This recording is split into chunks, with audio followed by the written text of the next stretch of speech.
anything about vegetable farming, but this guy hired us to put some straw on these rows, and he's going to plant peppers in these. They're not planted yet, but he's going to plant peppers in these. And he said last year, with all the rain that we had, that between the rows washed out really bad. So he wanted to do something a little different this year and see if he could help that. So he's got a bunch of this rye straw, and he hired us to blow it on all of his rows to help control erosion and also control weeds.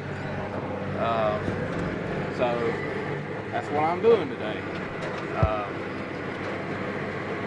It's pretty interesting. I typically have a longer extension on this spout right here.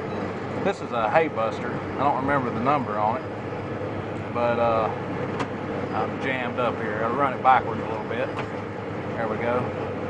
Now we're going again.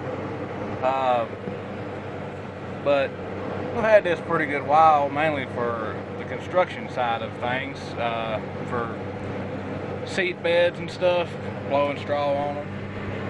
But works pretty good for this too.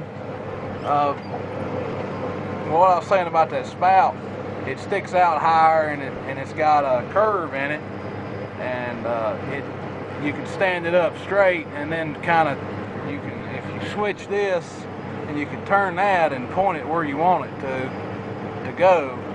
Of course, doing that right now does absolutely nothing, but it works pretty good for blowing straw on the seed bed. It works pretty good for this. I took that spout off because the wind's just crazy today, and it just wasn't helping me out a bit. So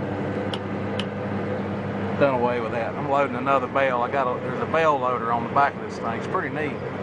And then let it back down, and then the other tractor back there, he's gonna set me another bale on. But thought you guys might like to see that.